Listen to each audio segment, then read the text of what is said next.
Bom dia, professor. Eu sou o professor Javier Liena, ele é o professor Marcelo Barbosa. Nós trabalhamos no laboratório multiusuário de cristalografia estrutural. Esse laboratório pertence ao laboratório de cristalografia do Instituto de Física de São Carlos e que é parte de um dos mais velhos, mais antigos laboratórios desse instituto. Começou basicamente sua história com a história do instituto.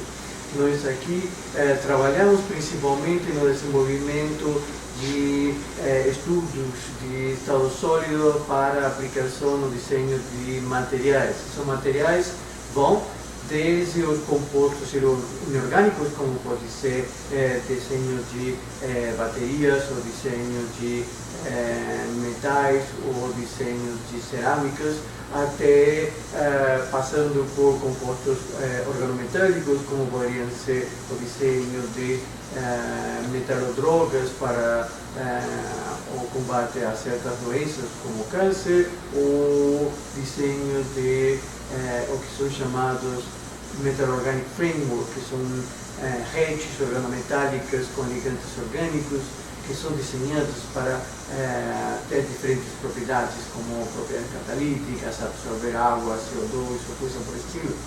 Também trabalhamos com compostos orgânicos, como compostos de medicamento, como fármacos, aqueles que você compraria na farmácia, e compostos naturais. Um país muito rico em biodiversidade, e isso faz essa área uma área muito importante. Tudo isso, essas áreas de estudo, nós envolvemos o estudo de o que são chamadas técnicas de estado sólido. São várias técnicas de estado sólido com as quais nós estudamos. Uma delas, vocês podem ver aqui, é o que é chamado difração de raio-x de um monocristal. E nessas técnicas aqui, a ideia é que você tem um gerador de raio-x aqui. Nesse caso é um tubo de raio-x. Esse tubo de raio-x era um feixe de raio-x que é monocromatizado e colimado, e nessa parte daqui, um pequeno cristal da ordem de 100 microns ou 200 microns é colocado na ponta dessa haste, e esse cristal difrata, ou seja, dispersa os raios-x, e esses raios-x dispersados são coletados dentro desse detetor. Esse detetor é basicamente o detetor CCD, como aqueles que você teria em um celular. Por que isso acontece? Bom, basicamente porque as amostras que nós trabalhamos são amostras cristalinas, né? Como você pode ver, observar nessas amostras aqui, por exemplo, são amostras que têm cristais. Essas fases bem definidas estão desenvolvidas devido a que eles possuem uma ordem interna. Ou seja, eles têm uma mínima unidade que nós chamamos de célula unitária, e ela é repetida em 3 dimensões. Isso transforma esse cristal no que seria uma espécie de rede de difração para raio-x. Uma rede de difração é aquele que dispersa a luz, como que você poderia ver em um CD ou um DVD, quando você olha atrás da luz, que eles formam aquelas dispersão da luz em forma de arco-íris, certo? Nesse caso, nós temos o mesmo, mas em 3 dimensões. Isso gera um padrão de difração, como que você pode ver aqui. Então, você vê os pontos brancos aí, um ponto mais claro, são pontos que são difratados naquele detetor. Eles contêm informação sobre o que tem lá aqui dentro, como ele está ordenado e qual é a molécula que está composta aqui dentro. Então, em função disso, nós podemos resolver a estrutura e ter uma ideia do que você tem lá dentro. Sim, nesse caso, por exemplo, era uma anilina com um grupo nitrato. Sim, então você pode ver como essas moléculas estão organizadas, como eles estão interagindo, e em função disso, utilizar essa informação para redesenhar esses compostos e tratar de obter novos compostos com melhores propriedades. Nós também fazemos isso, esses estudos com minerais. como o caso dos estudos do professor Marcelo. Eu gostaria de falar um pouquinho mais a respeito dos minerais. Então, aproveitando aqui, vamos começar falando um pouquinho deste mineral aqui, que é a ametista, né? No Brasil, ela é muito encontrada no Rio Grande do Sul. O que acontece? Esse mineral foi formado naturalmente e ele tem um arranjo de átomos que vai formar o cristal. Esse arranjo interno é que vai fazer com que ele tenha essa geometria externa. Por que nós estudamos minerais? Quando você fala do ponto de vista econômico, o Brasil é um dos maiores exportadores de minerais, de minérios. Especificamente minério de ferro, que a gente exporta para a China, por exemplo, e o nióbio, que a gente constrói algumas ligas com propriedades bastante interessantes. Então é muito importante fazer a caracterização desses minerais do ponto de vista da cristalografia e utilizando outras técnicas associadas, né? Como a espectroscopia Raman. O que nós discutimos anteriormente foi o que é chamado difração de raio-x de monocristal, onde você usa como uma rede de difração um cristal único, ou seja, uma repetição de células unitárias, de tal maneira que você tem uma uniformidade dentro de uma unidade. Porém, esse tipo de técnica, embora ela seja muito útil, porque ela permita, de uma só vez, ter uma quantidade de informação extremadamente grande, acaba tendo suas limitações, como toda técnica. Nesse caso, a limitação é o fato de que nem sempre você consegue uma amostra em forma de cristal. Muitas vezes o que você tem é um pouco. Imagina, por exemplo, quando você tem um comprimido, certo? Você tem um monte de microcristais em forma de pó, e você quer saber o que você tem dentro. Bom, nesse caso, a difração de raio-x de monocristal é um pouco difícil de usar. Então, tem outras técnicas relacionadas, como a difração de raio-x de pó. E nesse caso, você utiliza uma técnica similar. Em vez de você utilizar somente um cristal, você utiliza um conjunto muito grande de cristais, de microcristais, sim, formando um pó, cada uma delas da ordem de micrometros ou nanômetros, e esse pó é colocado em um porta-amostra, como vocês podem observar aqui. Sim? Normalmente o processo é similar, você tem um gerador de raio-x aqui, você tem um feixe de raio-x aqui, só que nesse caso, esse feixe de raio-x, ele não somente é monocromatizado, mas em vez de ser colimado para fazer um feixe de raio-x, como se fosse um feixe de um laser, ele é colimado de tal maneira de ele formar um plano. Esse plano vai varrendo a amostra, sim? E esses dados de dispersão são conectados em um detector. Dessa maneira, o que você tem é um padrão de difração unidimensional. No caso de difração de raio-x de monocristal, você tem um padrão de difração tridimensional. Aqui não, aqui você tem um padrão de difração unidimensional, ou seja, toda a convolução das três dimensões em uma só. Isso acaba sendo um problema, porque agora você tem que deconvolucionar, tirar essa informação em 3D, mas acaba sendo muito útil para outros tipos de estudo, como por exemplo estudos de aleações ou estudos de medicamentos, como eu falava para vocês. E nesse caso, o que você vai ter? Bom, você vai ter uma série de picos, sim? Que caracterizam o fato de que você está trabalhando com mostras cristalinas, em forma de pó, mas cristalina. Cada um desses picos tem uma certa informação, corresponde àqueles pontos que nós víamos no detector bidimensional da tomada anterior. Sim? Porém, agora você não somente tem picos de um composto, sino tem picos de vários outros compostos. Em função da análise desses picos e comparando esses picos com outros dados de base de dados e de medidas anteriores, nós podemos identificar que compostos nós temos e em que quantidades eles estão. Então, por exemplo, eu posso pegar o comprimido de um medicamento, sim? E saber qual é o princípio ativo que está aí presente, quais são os excipientes que estão sendo usados e de que maneira eles estão contidos dentro, qual é a forma cristalina de cada um deles. Tudo isso fazendo análise. Por exemplo, nesse caso aqui, nós temos um padrão de extração de um composto inorgânico, basicamente calcita, sim? E outro composto de calcita com um certo conteúdo de alumínio. Sim? A ideia era saber qual era essa quantidade de alumínio que estava presente. Por quê? Porque essa quantidade de alumínio, dependendo dessa quantidade de alumínio, você tem uma certa dureza e propriedades físicas específicas desses compostos, o qual modifica a qualidade do composto e dá a ele um valor comercial, por exemplo, diferente.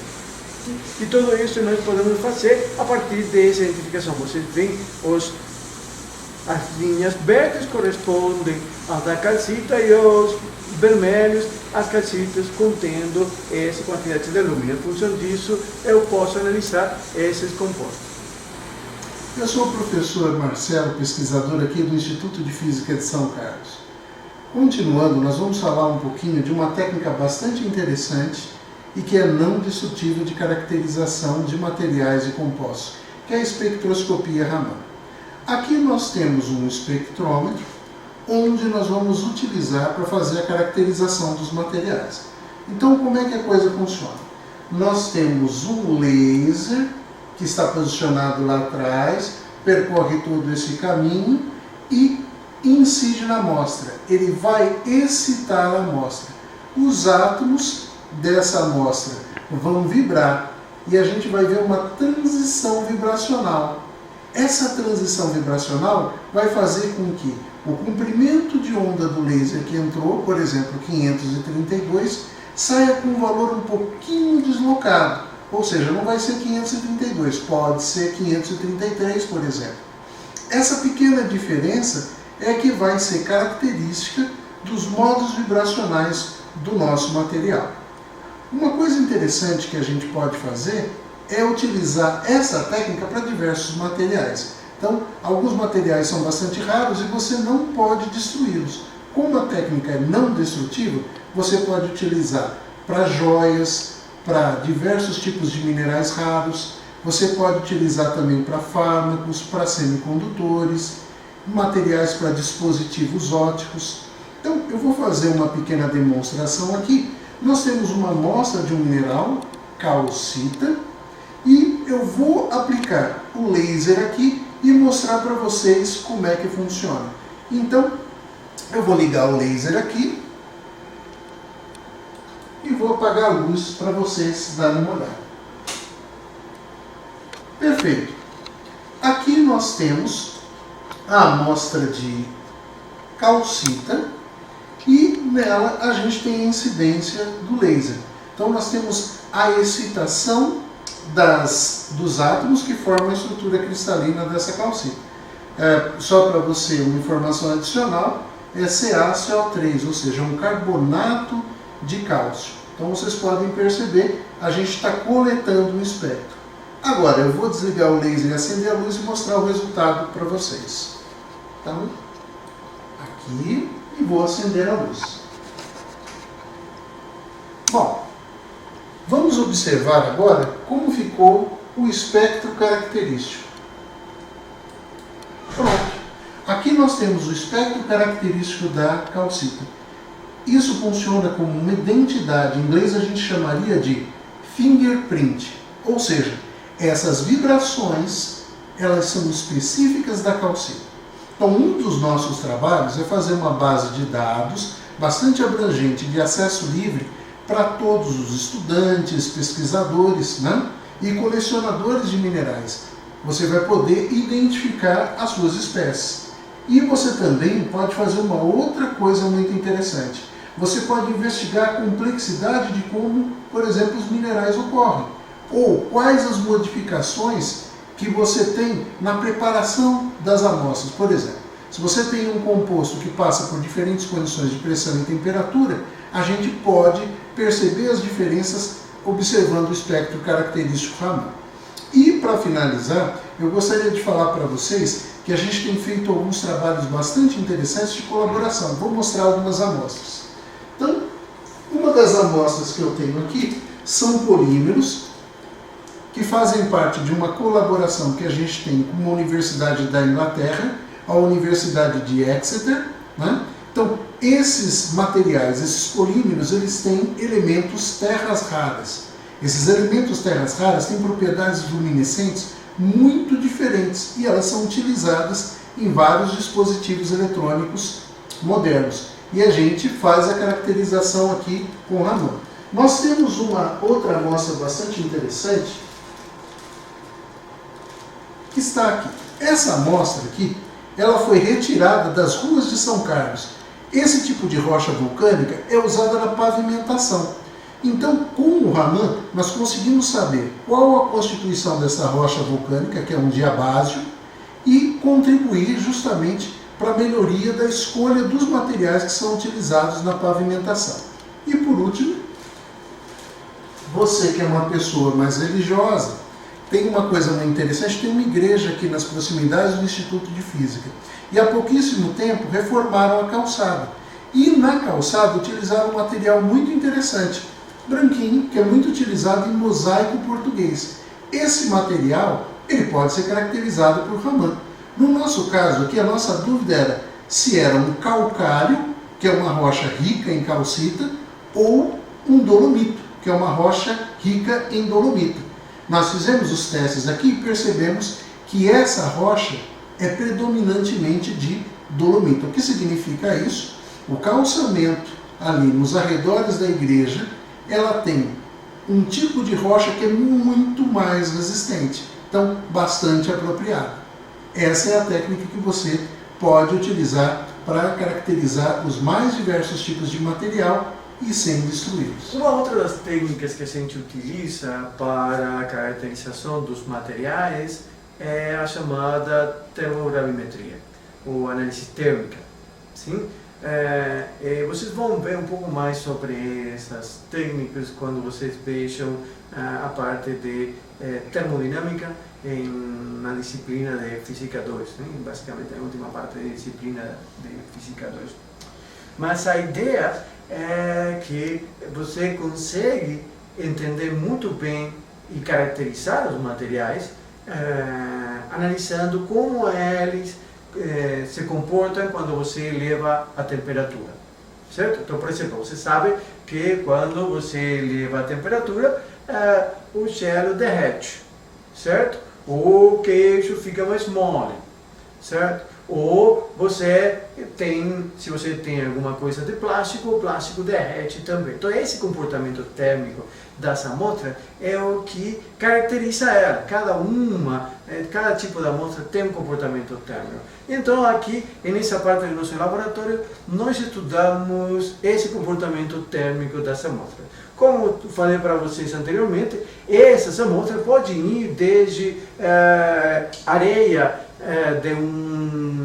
de um material de construção para utilização no desenho no desenho e produção de vidros, por exemplo, ou medicamentos e produtos naturais.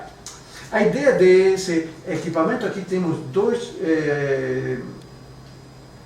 equipamentos para utilizar essa técnica, são bem diferentes. Esse daqui, por exemplo, é chamado de termogravimétrico. Então, essa análise termogravimétrica, basicamente o que faz é colocar uma amostra dentro desse que é um forno, certo? E ele vai aumentando gradativamente a temperatura, ao tempo que ele tem dentro uma balança aqui de altíssima precisão, que vai medindo exatamente qual é o peso. Estamos falando de variações de massa, variações de massa da ordem de miligramas, certo? Ou seja, essa variação da massa em função da temperatura vai me dar uma informação de como ele se comporta. Se, por exemplo, o composto perde água, ou se esse composto acaba perdendo o outros tipos de compostos, ou vai se decompondo, ou como ele se comporta em geral. Por outro lado, essa outra daqui permite estudar as transições de fase. Sim, esse é um calorímetro diferencial de varredura. A ideia é que você tem tua amostra, coloca uns miligramas por amostra e compara com uma amostra de standard, de teste, certo? E você vai entregando calor a essa amostra e vê como aumenta a temperatura. Ou seja, ela permite a você saber quanto calor você tem que entregar a uma amostra para aumentar uma certa quantidade de graus a temperatura, certo?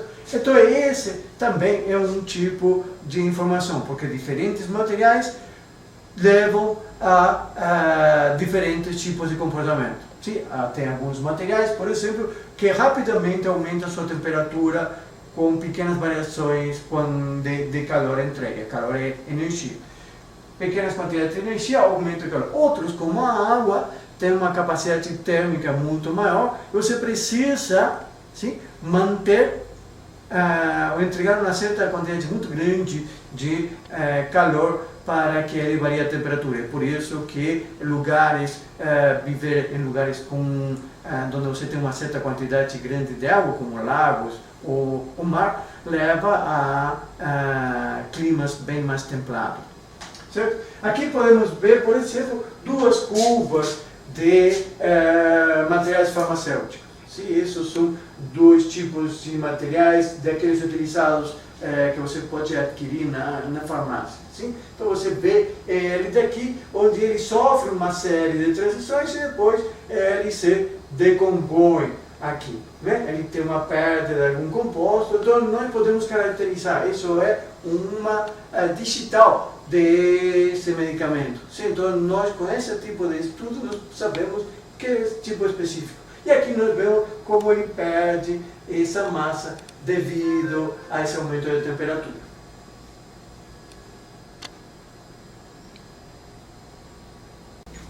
Como a gente estava falando, essas amostras têm que ser estudadas de diferentes técnicas. Nós temos diferentes tipos de estudos sobre essas técnicas. Então, uma das últimas técnicas que a gente está falando é a análise térmica, de analisar termicamente. Uma outra coisa que a gente pode fazer, além de medir qual é o peso dela ou quanto calor ela absorve, é observar ela também de forma óptica, sim? Utilizando microscópios. Sim? Então nós temos aqui, por exemplo, o professor Marcelo analisando uma amostra de forma óptica, onde você vê, consegue medir, consegue gravar e ver qual é o comportamento externo dessa amostra à medida que essa amostra varia com a temperatura. Certo? Vamos aumentando a temperatura e ver como ela vai mudando essa morfologia, como é que fala. Certo? Por outro lado, essa é a parte do nosso laboratório também, onde a gente produz as amostras. Sim, nós temos diferentes métodos de produção que vão desde métodos subatotérmicos, métodos um pouco mais elaborados, envolvendo sílica gel ou envolvendo métodos de alta pureza.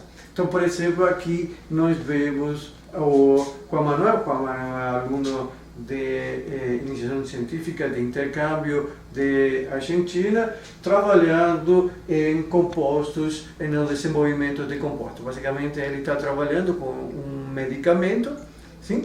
E a ideia do trabalho dele é tratar de encontrar novas formas sólidas desse medicamento que sejam muito mais ativas, muito menos problemáticas na hora de inserir elas, que tenham menos problemas e efeitos colaterais, de tal maneira de que ela tenha uma solubilidade maior e tenha melhores efeitos no paciente. E então ele está fazendo isso utilizando técnicas que são chamadas de síntese supramolecular. Bom, pessoal, eu espero que vocês tenham gostado dessa pequena visita no nosso laboratório. Realmente não era a forma que nós esperávamos interagir com você durante esse semestre, mas achamos que essa era a melhor forma de manter o cumprimento de nossas atividades no semestre e, ao mesmo tempo, cumprir com as restrições sanitárias que devemos ser impostas. Então, muito obrigado por assistir e qualquer dúvida, vocês vão ter o meu e-mail lá embaixo e vocês podem me mandar um e-mail ou me contactar para maiores informações ou se vocês quiserem vir para o laboratório quando essa nossa problema acabe, estaremos abertos para as visitas presenciais. Muito obrigado e até mais.